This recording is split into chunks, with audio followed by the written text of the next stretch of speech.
유다서 1장 20절에서 21절까지 말씀 다 같이 봉독하겠습니다. 사랑하는 자들아, 너희는 너희의 지극히 거룩한 믿음 위에 자신을 세우며 성령으로 기도하며 하나님의 사랑 안에서 자신을 지키며 영생에 이르도록 우리 주 예수 그리스도의 긍휼을 기다리라. 아멘. 자, 오늘 말씀을 중심으로 해서 저는 우는 사자를 조심해야 합니다 라고 제목을 지어봤습니다. 여러분, 유다서는요, 유다란 이름이 나오니까 예수님을 배반했던 가룟 유다를 얘기하는 것이 아닙니다. 예수님을 배반했던 가룟 유다가 아니라 예수님의 친형제 유다를 얘기하는 것입니다. 예수님의 동생이죠.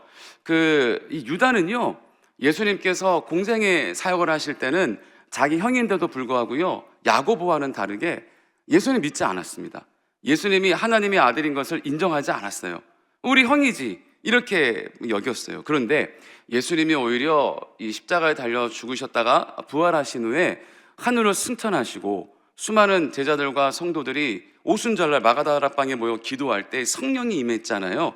그때 이 유다가 성령을 받고 그때야 비로소 이 살아있었던 자기의 형 예수님을 인정하지 않다가 그때야 비로소 이 영접을 하고 영적인 예수님을 만나 본격적으로 제자들과 함께 사역했던 사람이에요. 그러니까 예수님의 동생 유다입니다. 근데 유다는요, 이 전체적인 내용이 뭐에 대해서 강조하고 있냐면, 그러니까 그 당시에도 많은 사람들이 오히려 이 예수님과 예수 믿는 사람들을 율법적인 중심으로 볼 때는 이단이라고 정죄했지만, 사실은 뭐가 오히려 더 이단일까요? 오히려 율법주의자들이 더 이단 같았죠. 예수님이 오히려 진리이고 생명이고.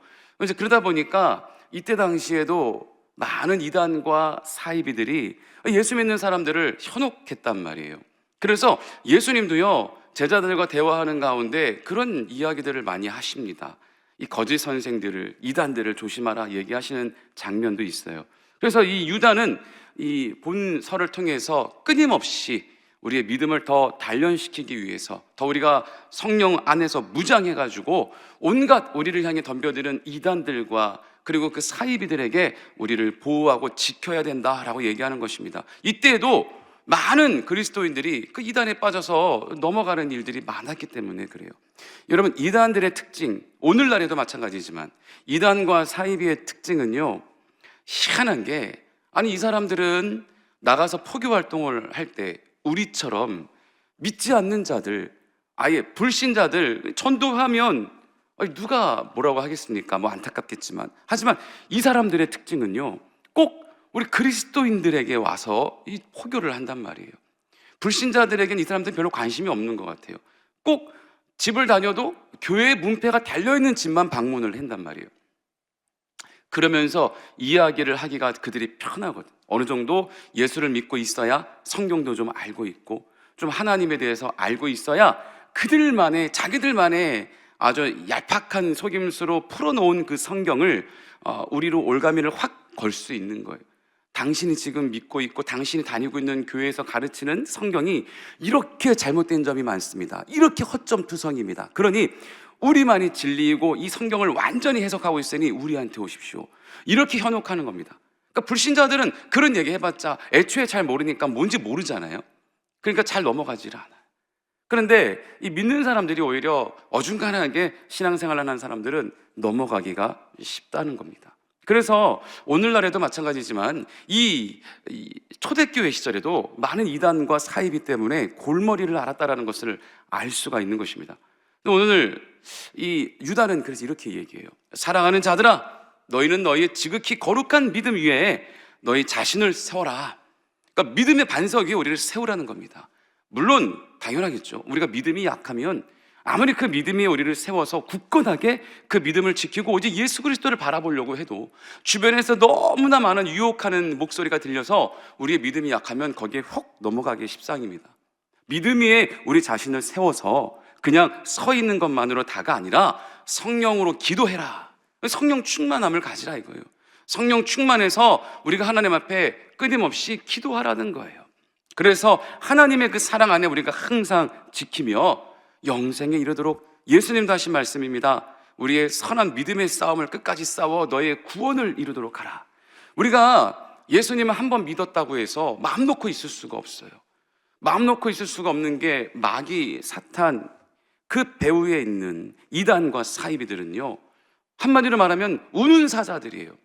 여러분, 우는 사자는요, 이 자기의 이 표적을 딱 삼으면 그 표적이, 그 대상이 언제 방심을 할까, 언제 빈틈을 보일까를 계속 노리고 있다가 빈틈이 보이는 순간 잽싸게 달려들어 목덜미를 무는 거거든요. 그러니까 이 우는 사자와 같은 그런 이 사단은요, 그 마귀는요, 그러니까 이단과 사이비를 그냥 마귀라고 얘기하겠습니다. 그 마귀는요, 우리를 그렇게 노리고 있는 겁니다. 잘 보고 있다가, 아, 지금 저 사람이 시험에 들었네. 아, 지금 저 사람이 뭔가 교회에 섭섭이가 들었네. 뭔가 교구 안에서 삐졌네. 그때 싹 가가지고 이제 꼬시는 겁니다. 여러분, 이게 우는 사자들이 근데 이 조심해야 될 게, 제가 방금 전에도 말씀드린 것처럼 세상 사람들을 노리고 있는 게 아니라니까요. 믿지 않는 그냥 불신자들을, 이 사람들을 먹어 삼키기 위해서 노리고 있는 게 아니라니까요. 오히려 그들의 이 24시간 이 분초마다 하나님이 지키시는 것도 아닌데 말이죠, 이 노리고 있는 그 재물의 대상은 바로 우리 그리스도인들이라는 거예요. 그러니까 오히려 우리가 그 목표 대상이니 얼마나 우리가 그 위험한 가운데 신앙생활을 하고 있습니까? 이 요즘에 여러분 유튜브 영상도 그래서 많이 가려봐야 합니다. 제가 우리 교구에도 항상 얘기하는 것처럼 유튜브에 기독교 관련된 영상이 뭐가 올라왔는데 와, 막 대단해요. 막 기적이 일어나고 말씀이 뭔가 색다르고 참신하고 뭐 이런 영상이 올라와서 인기가 막 올라간다. 그러면 먼저 일단 의심해 보라는 거예요. 예전에 이용훈 대표총회장님께서 한번 저희들 그런 얘기 하신 적이 있어요. 성경의 이 말씀을 들을 때 너무나 새롭다, 이건 이제껏 들어본 적이 없는 풀이이고 해석이다 라면 그거는 의심해 봐야 된다는 거죠. 성경 66권 안에서 정말 이 정경화되고 많은 세월을 거듭하면서 딱 이 완전히 확립된 그런 신학으로 인해서 해석된 내용들을 우리가 여러분들에게 설교하고 함께 나누고 하는 것이라, 그 내용이 사실 그 내용이지 우리가 적용점만 다르다 뿐이지, 이게 해석에 대해서 뭔가 너무나 새롭다라고 하는 게 새로 나온다면 그건 한번 의심해 봐야 된다는 거예요. 물론 저희들은 들으면 바로 알죠. 하지만 성도님들은 그 잘 모르고 넘어가는 경우가 되게 많습니다. 눈앞에서 벌어지는 기적들, 요즘에 어떤 막 인기가 있는 사람이 한 명 있는데 그 사람은 막 장풍도 쏘더라고요. 손짓만 이래도 막 사람이 날아가요. 여러분, 예수님이 그렇게 사역하신 적 없습니다. 그러니까 여러분 그런 거 보시더라도요, 꼭 교구장이나 목회자들에게, 저희들에게 검증을 받으셔야 합니다. 이거 봐도 좋습니까? 이거 이상이 없습니까? 꼭 검증을 받으시기를 간곡히 부탁드립니다. 그래서 이상한 이단에 빠지지 않도록. 여러분, 이단과 사이비의 차이는요, 이단은 겉보기엔 똑같아요. 겉보기엔 똑같이 하나님의 말씀을 전하는 것 같고요, 겉보기에는 똑같이 신실하게 사역을 하는 것 같아요. 그런데 끝에 가서 달라지는 게 이단이거든요. 그러니까 우리가 이단을 오히려 어떻게 보면 더 조심해야 돼요. 그러니까 사이비는 아예 처음부터 확연하게 달라요. 내가 예수다, 내가 구원자다, 내가 하나님이다, 그런 많은 사이비들이 있잖아요, 우리가 알고 있는. 그렇게 아예 대놓고 내가 구원자, 내가 메시아라고 얘기하니까 우리가 알기에 뭐 저런 게 다 있어, 구별하기가 쉬워요. 근데 이단들은 오히려 더 어려워요. 예수님 똑같이 믿고 있고 똑같이 우리처럼 말씀도 잘 전하는데 뭔가 이상하단 말이에요. 우리가 그거를 잘 구별해야 합니다. 어느 사역에 치중되어 있는 또 그런 단체도 있어요. 예수님께서 한 가지 사역만 하지 않았거든요. 예를 들어 예수님이 귀신만 쫓아다녔나요? 아니죠. 병든 자도 치료하고, 묶인 자들을 자유롭게 하고, 눈먼 자도 치료하고요, 가난한 자를 부유롭게 하고요, 물질적인 부유는 아니지만 영적인 거지만 여러 가지 전인적인 사역을 하셨어요, 우리에게. 그런데 한 가지 사역만 또 집중하는 단체가 있다면 그것도 조심해야 된다는 거예요. 요즘에 이러한 우리가 조심해야 하고 경계해야 될 좀 위험한 단체들이 너무나 많이 늘어났어요. 여러분, 마태복음에 예수님께서 이야기하시는 게 있거든요. 마태복음 24장 3절에서 14절까지 보면요, 이런 내용이 나옵니다. 제자들이요, 예수님께 물어요. 예수님, 세상 끝날 날에는요 도대체 어떤 징조가 있습니까? 어떤 일이 일어난단 말입니까? 그러니까 예수님께서 그 날이 언제인지는 나도 모르고 오직 아버지만이 알지만 대신에 세상에 일어나는 어떤 현상들을 보면 대충 마지막 때가 다 됐다라고 알면 된다. 그러면서 알려주신 게 있습니다. 마태복음 24장 3절에서 14절. 자, 예수께서 감람산 위에 앉으셨을 때 제자들이 조용히 와서 이르되 우리에게 이르소서 어느 때에 이런 일이 있겠사오며, 이거 세상 끝날 날 말하는 거예요. 또 주의 임하심과 세상 끝에는 무슨 징조가 있사오리까? 이 예수님 대답하시는 겁니다. 예수께서 대답하여 이르시되 너희가 사람의 미혹을 받지 않도록 주의하라. 많은 사람이 내 이름으로 와서 이르되 나는 그리스도로 하여 많은 사람을 미혹하리라. 난리 소문을 듣겠으나 너희는 삼가 두려워하지 말라. 이런 일이 있어야 하되 아직 끝은 아니니라. 민족이 민족을, 나라가 나라를 대적하여 일어나겠고 곳곳에 기근과 지진이 있으리니 이 모든 것은 재난의 시작이니라. 그때 사람들이 너희를 환난에 넘겨주겠으며 너희를 죽이리니 너희가 내 이름 때문에 모든 민족에게 미움을 받으리라. 그때 많은 사람이 실족하게 되어 서로 잡아주고 서로 미워하겠으며 거짓 선지자가 많이 일어나 많은 사람을 미혹하겠으며 불법이 성함으로 많은 사람의 사랑이 식어지리라. 그러나 끝까지 견디는 자는 구원을 얻으리라. 이 천국 복음이 모든 민족에게 증언되기 위하여 온 세상에 전파되리니 그제야 끝이 오리라. 여러분, 예수님께서 하신 말씀입니다. 세상 끝날 때가 다 되면 세상에 어떠한 징조가 있겠습니까? 예수님께서 제자들의 묻는 질문에 대답을 하신 겁니다. 어때요? 예수님이 하신 말씀 중에 요즘에 일어난 일들하고 너무 비슷하네 느껴지지 않으세요? 저는 정말 깜짝 놀랍니다. 정말 많은 사람들이 내가 서로 예수 그리스도다, 내가 구원자다 외치고 있고, 예수님 다 얘기하시는 장면들 아닙니까? 우리로 하여금 미혹하려고, 우리를 유혹하려고 그렇게 하고 있고, 또 난리와 난리 소문, 이거는 온 나라에 벌어지는 소요 사태, 테러, 전쟁을 얘기하는 거예요. 요즘 이 시국, 이 세계에 얼마나 많은 테러와 전쟁들이 일어나고 있습니까? 그렇지만 주님은 두려워할 수도 있는 우리에게 두려워하지 말라, 이런 일이 있어야 한다 이거예요. 왜? 세상 끝날 날이 있어야 주님의 재림이 있으니까. 그래서 이 세상이 점점 이렇게 악으로 치달아가고요, 결국에는 하나님의 심판이 있는 것은 피할 수가 없습니다. 왜? 그게 있어야만 우리는 주님 보좌 위에 올라갈 수 있기 때문에 그래요. 그리고 민족이 민족을, 여러분 어떻습니까? 요즘에 민족이 민족을, 나라가 나라를 대적하여 일어나겠고 곳곳에는 기근과 지진이 있으리니, 요즘 세계 제3국에도 보면은 이상기후로 인한 지진과 해일과 가뭄이 말도 못하죠.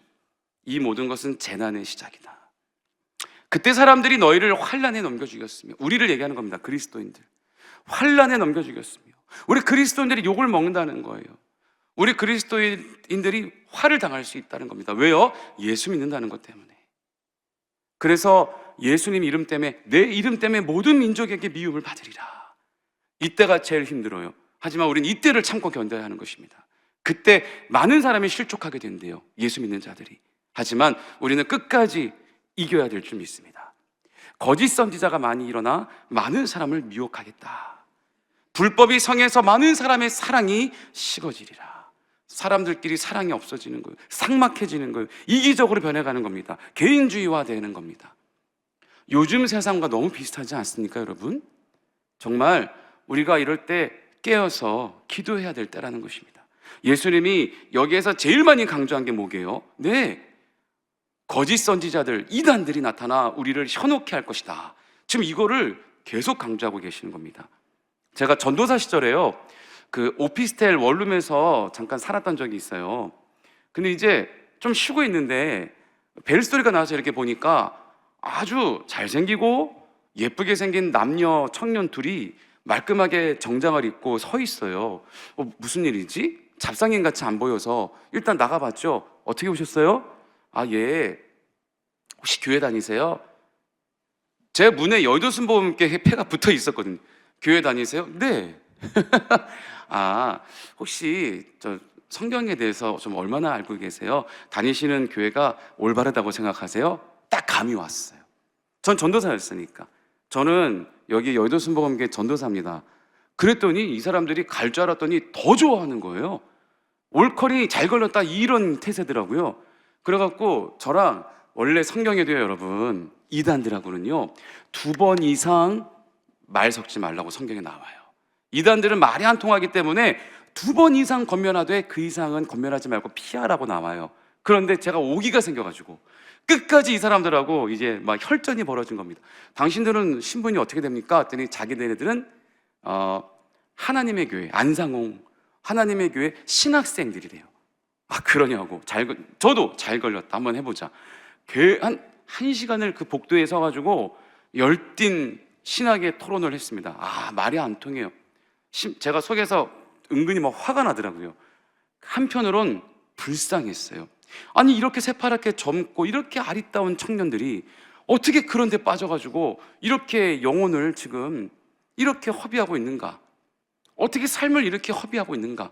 너무나 불쌍한 거예요. 제가 너무나 안타까운 마음에 당신들이 신천지랑 뭐가 다르냐? 아, 당신들 진짜 신천지랑 뭐가 다르냐? 그랬더니 이 사람들이요 끝까지 평정심을 유지하면서 실실실 웃으면서 저를 약올리면서 그렇게 받아주다가 제가 당신들이 신천지랑 뭐가 다르냐 그랬더니 갑자기 그때서 화를 확 내면서 저한테 어디다가 신천지랑 비교합니까? 우리도 신천지 때문에 죽겠어요 막 그러는 거야. 그러니까 이 신천지도 뭐 어느 교회가 할 거 없이 이단 교회임에도 불구하고 거기까지 막 다 가나 봐요. 그러니까 그들도 신천지 때문에 죽겠다라는 거예요. 저도 막 껄껄껄 웃었던 기억이 납니다. 여러분, 이렇게 이 세상에는 정말 우리가 진리 안에 올바로 세워져 있어야 될 때입니다. 뭐 이때 당시에도 다르지 않았던 것 같은데 오늘날에 더더욱 많이. 제가 어제 뭐 리서치한 거를 보면은 우리나라에만 자칭 예수가 수십 명, 수백 명, 자칭 모세가 또 수십 명, 수백 명, 엘리야가 또 수십 명이라는 거예요. 그렇게 많은 이단과 사이비들이 우리나라에만 봐도 존재한다는 것입니다. 하지만 여러분들은 지금 너무나 안전한 이 하나님의 울타리 안에 있으니 그건 너무나 다행이지만, 하지만 우리를 이 안전한 곳에 울타리 속에 여전히 끝까지 계속 승리하기 위해서 오늘 유다가 권면하는 것처럼 믿음에 우리가 반석 위에 온전히 세워져 있어야 한다는 것입니다. 우리가 믿음이 튼튼해야 그런 유혹이 왔을 때요, 성령의 은사 중에 영 분별함의 은사가 있지 않습니까? 우리에게 분별함의 능력을 주셔서 아무리 거룩하고 신실해 보이는 모습에 탈을 쓰고 온다 한들 우리가 성령 충만해 있으면 그 사람 속의 영혼을 우리가 꿰뚫어 볼 수 있는 것입니다. 아, 이단이구나. 아, 사입이구나. 그래서 바로 그런 것들은 쳐내고 우리가 더욱더 우리의 신앙과 믿음을 굳건히 세워서 승리하며 나가시기를 예수님의 이름으로 축원합니다. 이단들은 그렇게 멀리 있지 않습니다. 우리 주변에 얼마든지 있고요, 우리 교회 아래도 많은 잠입되어 있는 이단들이 있을 수도 있고요. 그래서 더욱더 우리는 늘 깨어 있어야 되고 늘 주님과 특히 성령님과 발걸음을 동행하시는 여러분 되기를 예수님의 이름으로 축원합니다. 우리 기도하겠습니다. 좋으신 하나님 아버지, 감사합니다. 하나님, 오늘도 작금의 이 시국을 우리가 바라보면서 더욱더 우리가 깨어 주님 앞에 믿음으로 나아가고 기도해야 될 줄 믿습니다. 하나님, 우리가 주님 앞에 기도하는 자들로 부족함이 없도록 주님 세워주옵시고, 아버지, 우리는 기도의 용사들이오니 하나님 더욱더 우리의 믿음 가운데 온전히 주님 앞에 기도하며 나아갈 때 주님께서 우리의 모든 기도와 간구를 들어 응답하여 주셔서 30배, 60배, 100배로 열매 맺게 하여 주시옵소서. 날마다 주님을 의지하며 나갑니다. 하나님의 은혜 가운데 거하기를 원합니다. 오늘도 그래서 감사로 주님 앞에 예물 드리는 우리 귀한 손길들이 있사오니 하나님 은혜 가운데 그 예물이 30배, 60배, 100배로 열매 맺게 하여 주시고, 날마다 주님 주시는 은혜 안에 거하며 승리하는 거룩한 주의 백성들 다 되게 하여 주시옵소서. 오늘 우리가 가지고 나온 모든 기도 제목들 있습니다. 아버지, 들어 응답하여 주시고 하나님 은혜가 충만하여 우리 모든 기도가 풍성한 열매를 거두는데 부족함이 없도록 역사하여 주시옵소서. 오직 주님만을 믿고 의지하며 나가오니 오늘 이 아침에도 하늘 문을 열어주시고 놀라운 주의 역사가 충만한 복된 하루가 될 수 있도록 인도하여 주시옵소서. 감사드리며 예수님의 이름으로 간절히 기도드립니다. 아멘. 하늘에 계신 우리 아버지여, 이름이 거룩히 여김을 받으시오며 나라가 임하시오며 뜻이 하늘에서 이루어진 것 같이 땅에서도 이루어지이다. 오늘 우리에게 일용할 양식을 주시옵고 우리가 우리에게 죄 지은 자를 사하여 준 것 같이 우리 죄를 사하여 주시옵고 우리를 시험에 들게 하지 마시옵고 다만 악에서 구하시옵소서. 나라와 권세와 영광이 아버지께 영원히 있사옵나이다. 아멘. 자, 이제 우리 함께 기도하는 시간입니다. 우리가 함께 아버지 하나님께 구할 때 우리 나라와 민족을 위해서 기도해 주시고, 우리 여의도 순복음교회와 또 세워주신 이영훈 대표총장님 목회사역과 건강을 위해 기도해 주시고, 여의도 순복음 분당교회와 우리 황선호 담임 목사님의 목회사역과 건강을 위해서 기도해 주시고, 우리 교회 재직들 또 우리 주의 종들 파송된 선교사님들 위해 기도해 주시고, 무엇보다 우리 나라와 민족을 위해서 기도해 주시고, 오늘 여러분들의 모든 기도가 응답되기 위해서 다 같이 우리 주여 세 번 부르시며 합심하여 기도하겠습니다. 주여, 주여, 주여.